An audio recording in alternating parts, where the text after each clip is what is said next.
당초 송혜교는 서울 용산구 경리단길 인근에 있는 자신 소유의 집에서 배우 송중기와 신혼생활을 시작했다. 송중기가 결혼 전 매입했던 한남동의 주택이 아닌 송혜교의 집에서 두 사람이 함께 지내왔던 것으로 알려진다. 해당 매체에 따르면 한 관계자는 송혜교가 올해 초 한남동 고급 빌라로 월세 조건으로 이사를 했다며 집이 없는 것도 아닌더라. 송혜교와 송중기 사이에 뭔가 있는 게 아닌가 하는 추측이 난무했다고 밝혔다. 현재 송중기는 서울에 거주 중인 다른 가족의 집에서 거주하고 있다. 송혜교와 송중기는 결혼 1년 8개월여 만에 파경을 맞았다. 송중기는 지난달 27일 법률대리인을 통해 이혼 절차를 밟고 있다고 입장을 밝혔고, 송혜교 역시 같은 날 송중기와 성격 차이로 이혼을 결정했다고 공식 입장을 전했다. 한편 두 사람은 이혼 소식을 전한 후에도 활발한 연예 활동을 각자 이어가고 있다. 지난 12일 모나코에서 개최되는 행사에 참석해 근황을 공개한 송혜교는 영화 안나 출연을 제안받고 긍정 검토 중이며, 송중기는 최근 영화 승리호 촬영에 돌입했다.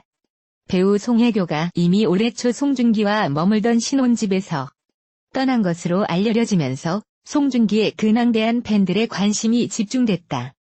17일 언론계에 따르면 송혜교는 당초 서울 용산구 경리단길 인근에서 송중기와 신혼생활을 시작했지만 올해 초 용산구 한남동 UM빌리지에 있는 한 고급 빌라로 이사했다.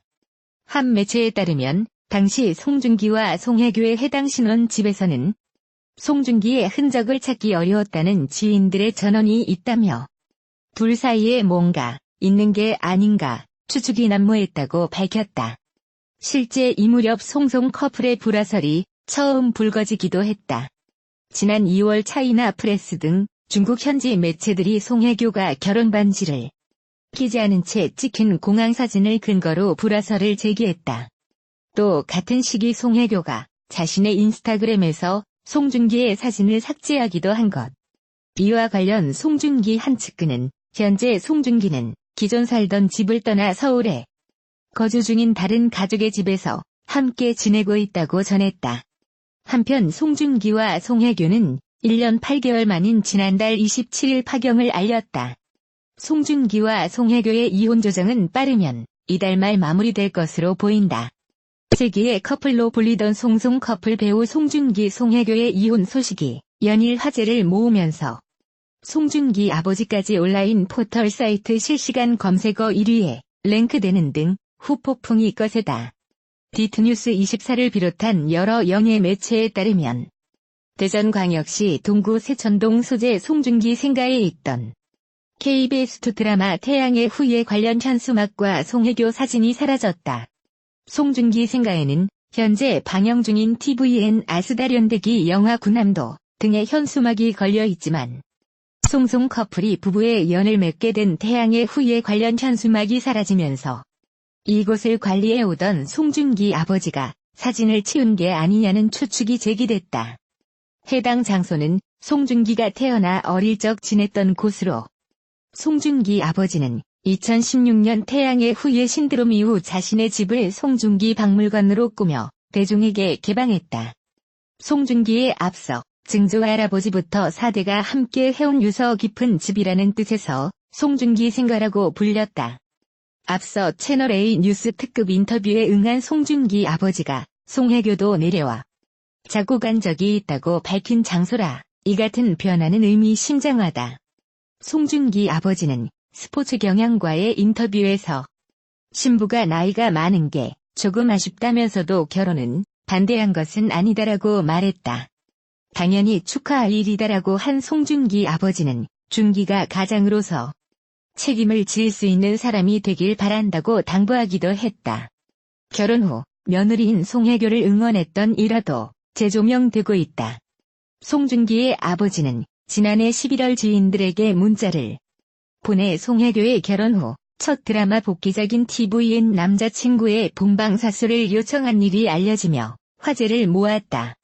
당시 송중기 아버지는 며느리 사랑은 시아버지라고 했던가요라며 며느리 드라마가 잘 돼 전 세계에서 더욱 사랑받는 배우가 되었으면 하는 시아버지의 마음이라고 했다. 한편 송중기와 송혜교는 2016년 태양의 후예로 만나 연인으로 발전해 2017년 10월 결혼했다. 그러나 결혼 1년 8개월여 만인 지난 26일 송중기는 서울가정법원에 송혜교와의 이혼 조정 신청서를 접수했다. 송중기는 법률 대리인을 통해 두 사람 모두 잘잘못을 따져가며 서로를 비난하기보다는 원만하게 이혼 절차를 마무리하기를 희망하고 있다고 밝혔다. 배우 송혜교와 송중기의 결혼 소식이 전해져 반응이 뜨겁다. 그런데 두 사람이 동성동본이라 결혼을 할 수 없는 게 아니냐는 때 아닌 논쟁이 일고 있다. 둘은 각각 여산송 씨와 은진송 씨로 동본이 아니지만 시조와 연원이 같다는 것이다. 물론 법적으로 동성동본 금혼 규정은 이미 폐지됐다. 하지만 두 사람이 동본이 아님에도 뿌리가 같은 송 씨이기 때문에 논란이 되는 것은 논쟁이 법이상의 전통적, 역사적 이유에 근거를 두고 있다고 볼 수 있다. 그렇다면 동성동본끼리는 결혼해서는 안 된다는 주장은 과연 역사적으로 타당한 주장일까? 성과보는 족보에 기인한다. 이는 조선시대로 소급된다. 조선 초기 전체 인구의 약 10%에 불과했던 양반은 조선 후기에 이르러 70%로 증가했다.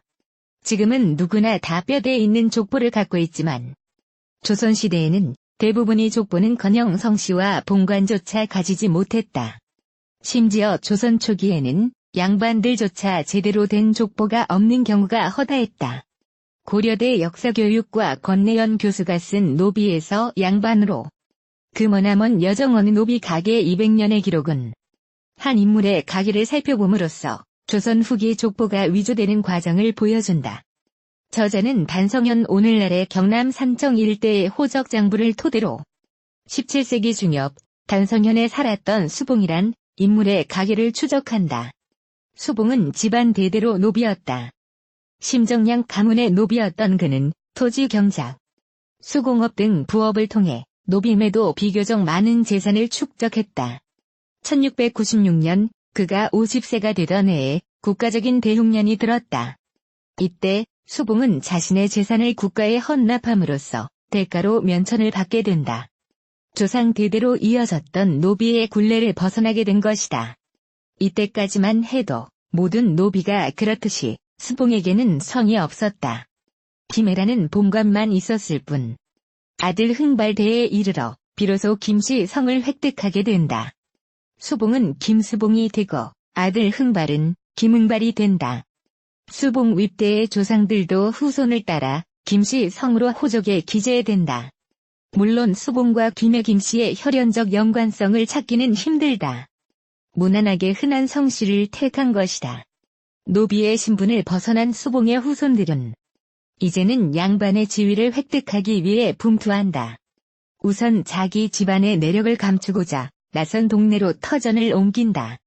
또 양반 문화를 베껴 이름의 돌림자를 쓰기 시작한다. 수봉의 고손자 손자의 손자 김종욱과 김종원 대에 이르러서는 심지어 본관을 김해에서 안동으로 바꾼다. 평민과 노비 출신이 많았던 김해 대신 세도가였던 안동을 택함으로써 보다 양반에 가까워 보이기 위함이었다. 아버지는 김해 김씨인데 아들은 안동 김씨가 된 것이다. 수봉에서 김종욱까지 불과 100여 년 사이에 수봉가는 노비를 벗어나 김씨가 되고 김해 김씨에서 세도가인 안동 김씨가 되었다. 그 과정에는 역사에 기록되지 않은 수봉 집안의 피나는 노력이 있었을 것이다. 그렇다면 그들은 왜 노비라는 굴레로부터 벗어나기 위해 또 양반이 되는 것에 그토록 집착한 것일까? 노비 종모. 어머니가 노비냐에 따라 자식의 노비 여부가 결정되는 게 조선의 신분 질서다. 아버지가 양반이라도 어머니가 노비라면 자식은 노비가 된다. 이들을 얼자라고 불렀는데 역시 노비였기 때문에 아버지 이사 후에는 이복 형제인 적자녀의 상속 재산이 되기도 했다. 태어난 노비 자식의 소유권 또한 모계로 결정됐다. 예컨대 최진사 댁 남자 노비와 김첨지 댁 여자 노비가 결혼해 낳은 자식은 김첨지댁 소유가 된다. 이 경우 최진사는 남자 노비에게 손해배상을 청구할 수 있고 처벌을 할 수도 있었다. 노비들은 배우자를 고를 때조차 주인에게 손해를 끼치지 않을까를 고민해야 했던 것이다. 임문권이 쓴 묵제일기를 보면 자신의 남자 노비 5명이 다룬 집노비와 결혼해 그 자식의 소유권을 잃게 되자 넷을 처벌하고 한 명에게는 재산을 바치게 했다는 내용이 나온다. 아침 일찍 들에서 가지, 상이, 상실, 석지 등 4명의 노가 남의 집비를 처로 얻어 자식을 낳고 기른 죄로 벌을 주었다. 노석지는 5명의 아들을 낳았다고 하여 그의 재산을 바치도록 했다. 기묘사화로 개혁가 조광조가 처형당하자 다른 문인들은 화가 미칠까 몸을 사렸지만 오직 임문권만은 조광조에 대한 상의를 다했다. 이에 임문권은 권력자들의 미움을 받아 유배를 갔다. 이렇듯 사람에 대한 의리가 깊었던 임문권은 이황, 이 등으로부터 존경을 받았다. 그러나 임문권의 의리는 노비에게만은 닿지 않았던 것 같다. 그만큼 조선시대의 노비는 사람이 아니었던 것이다. 양반은 극소수였다. 대부분의 우리 조상들은 족보처럼 살지 못했다. 대부분이 노비였고 평민이었다. 다들 수봉처럼 피나는 노력 끝에 성씨와 본관을 획득했지만 실제 혈연에 근거한 것은 아니었다. 더 나은 처우를 위해서는 김해 김씨가 될 수도 있고 안동 김씨가 될 수도 있었다. 그래서 수봉의 후손들 중에는 상황에 따라서는 김씨가 이씨가 되기도 했다. 동성동본 결혼을 한 이들도 많았다. 그만큼 성과 보는 관념의 소산이었을 뿐 조상들은 정작 크게 개의치 않았다. 이야말로 진짜 우리 조상들의 전통이고 관습이었다. 이는 수봉가에 한정되지 않는다. 지금의 족보의 대부분은 수봉가와 같은 과정을 통해 만들어졌다고 해도 과언이 아니다. 이러한 지난한 역사를 안다면 동성동본의 논쟁이 얼마나 소모적인지를 알 수 있다. 게다가 성시문화란 애초에 모계를 배제하는 철저히 남성 중심의 가부장적 질서가 아니던가.